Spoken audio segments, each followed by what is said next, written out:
All right, let's talk a little bit about what a self-schema is. I don't think we've addressed this issue in class so far. But a self-schema is how we organize information that is related to our sense of self. So if you remember what a schema is, schemas are these frameworks for understanding the world, for storing new information about the world tied to stuff we already know. The most elaborate schema we walk around with is our self-schema, because it's the thing we know the best, right? And so we're always updating our self-schema, internalizing information from the world and people's reactions to us, placing it into that framework for understanding who we are and what kind of person we are. So this is some research from 2006 that shows participant self-descriptions, and there's different categories that they could describe themselves in. So the blue bars are going to be representing the lowest level of schema development, and that's the self-protective side. So people who predominantly are focused on self-protective schemas, that you're going to see a lot of self-involvement. They're thinking about themselves a lot. They're very low in self-doubt, so they think that they are doing things right, that the way that they do things would be the way any other logical person would do things. They have a lot of confidence in their own abilities or choices. The orangish amber ones, this is when a person is displaying what's called a dysregulated self-schema or self-description. They have sort of fragmented self-descriptions. A lot of times they express a lot of emotions, or that they have a lot of problems. So what we're seeing so far on the screen is the 11 to 15-year-olds, and most of them are in the self-protective category of self-schemas. Their development so far is about just pretty much protecting themselves. About 25% have started to display some dysregulated kinds of self-schemas, where it's little unorganized and very emotional. Now we move to the 15 to 20-year-olds, so now we're starting to include some people who are in the emerging adult phase, so the 18 to 20-year-olds would be that. And we're seeing now fewer of them being involved in the self-protective phase and more of them in the dysregulated, as they're really overwhelmed by emotions and problems, oftentimes very characteristic of 15 to 20-year-olds.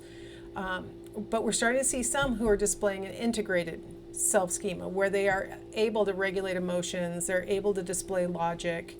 And so we have a small percentage, about 8%, who in the 15 to 20-year-old phase are starting to show this kind of integrated self-schema.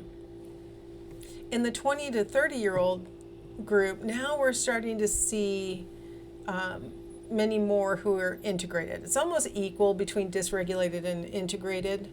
Fewer people in the self-protective phase, but some are still there. About 20% are still there.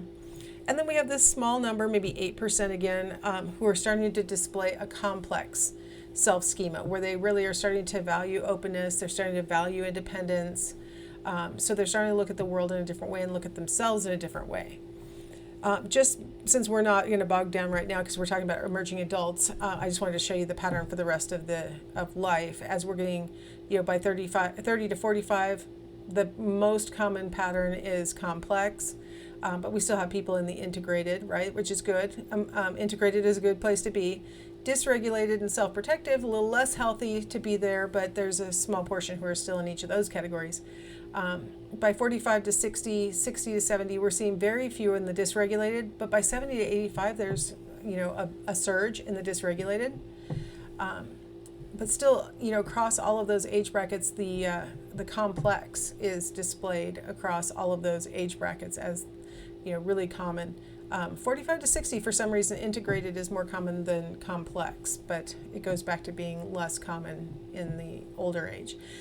So I just wanted to kind of show you that this is something that we continue to grow and develop, these self-schemas.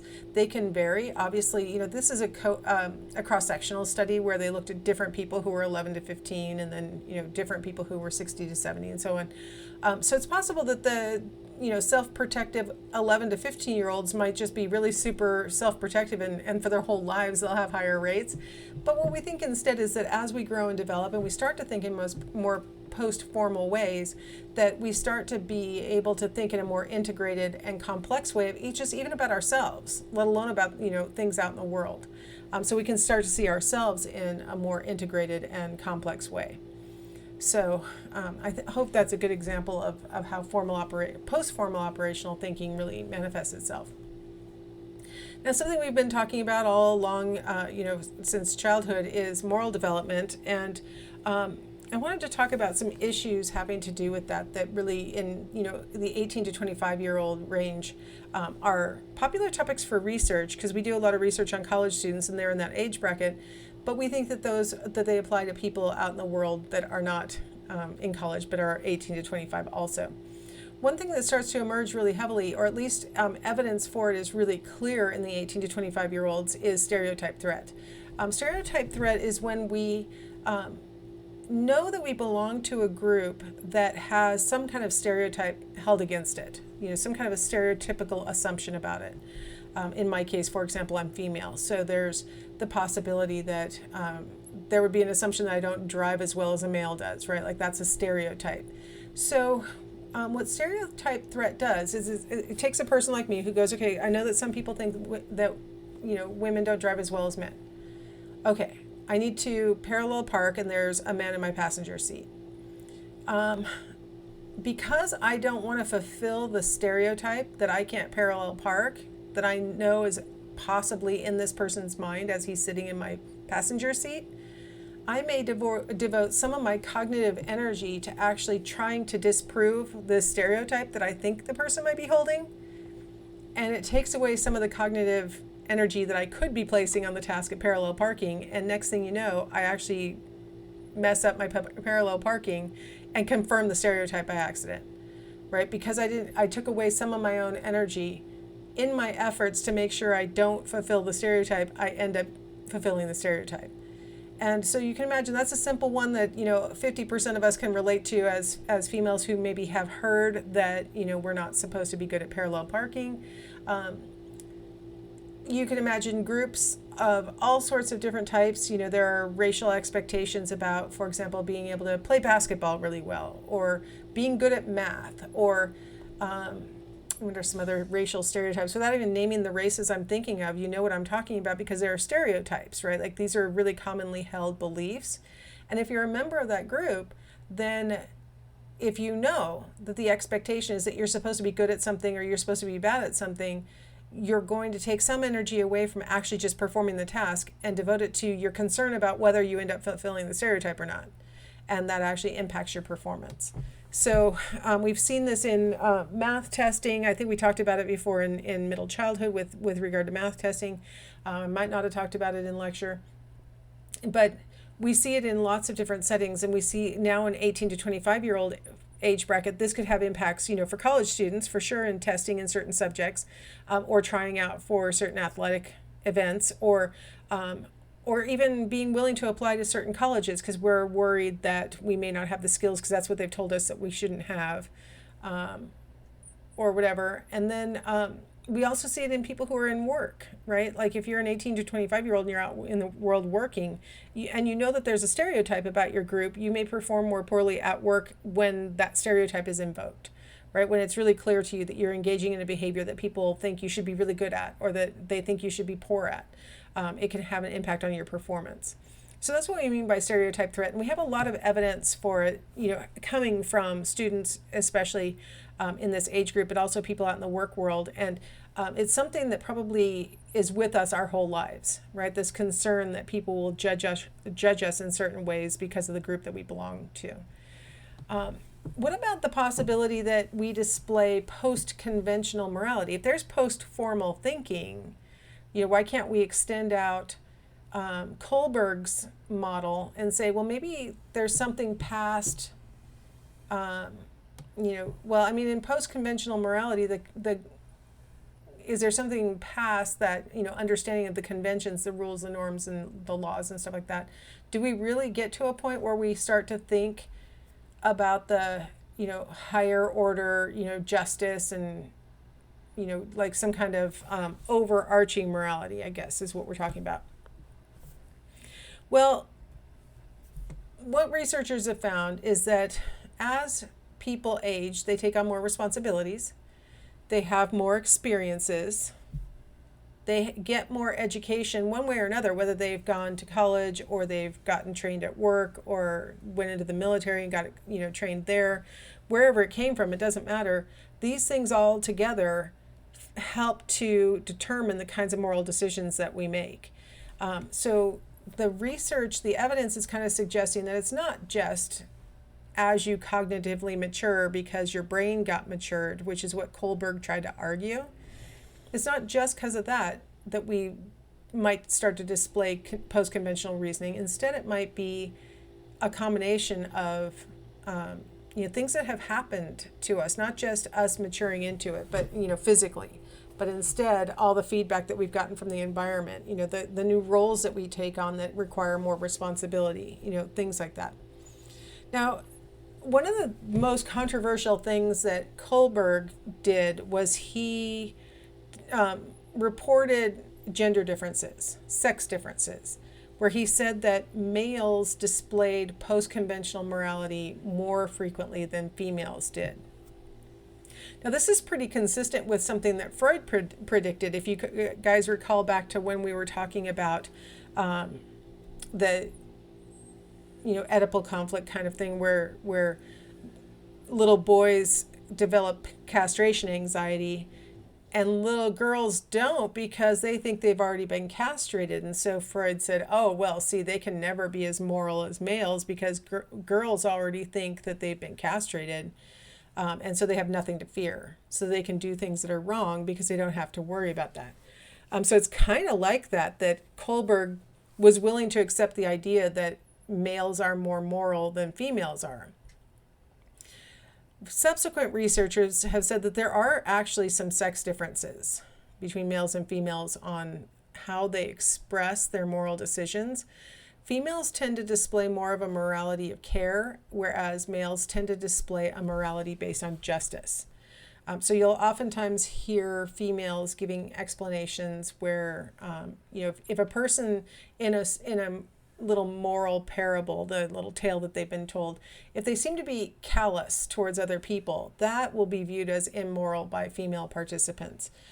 When they make their moral decisions about what to do, females oftentimes display more concern about the person, whereas males tend to display more concern about, objective justice, like retributive justice in particular.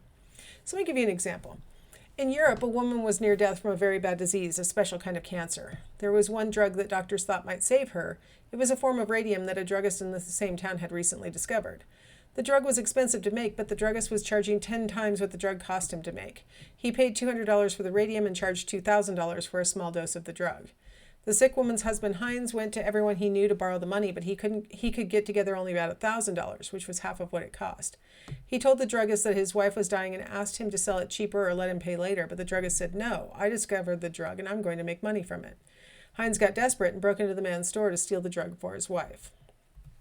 So this might sound familiar. It's kind of a setup for a lot of different moral tales. But so the question then is put to the person after hearing this, was it wrong for Heinz to steal the drug? Now, very much like Piaget, Kohlberg didn't really care whether you said it was right or it was wrong. That wasn't really the issue. What he was concerned with was your reasoning for how you decided whether it was right or wrong. So if you said that it was okay for Heinz to steal the drug because it was more important that his wife live than for the druggist to get his full payment, then that would be considered post-conventional because you were expressing concern for life over, it's the law that you can't break in. It's the law that you can't steal somebody else's thing. So post-conventional reasoning would say that it's okay to steal the drug because we're trying to save her life. Post-conventional reasoning would also say it's wrong to steal the drug because the druggist invented it, he owns it, it's his. he has the right to decide how to distribute it and to whom to distribute it. So it is wrong to steal the drug. It's not yours. So post-conventional morality could lead you either direction, right? It could go either way. You could also display a conventional level if you said, "Oh no, it's illegal to steal from someone else," regardless of any other context. All you say is it's illegal. Then that would be conventional level. One of the things that Kohlberg did was, if you said anything about relating this to somebody else, like somebody who you know or something like that, he would place you in the conventional level because it would sound like you were saying something about how it would be viewed through other people's lens, that social component that is part of conventional level reasoning. And a lot of times women give that kind of answer when they're answering this. "Oh, this sounds like something that happened to my friend," or something like that, or "Oh, I would hate to be in this situation. I really have a lot of empathy for the person. I understand how they feel."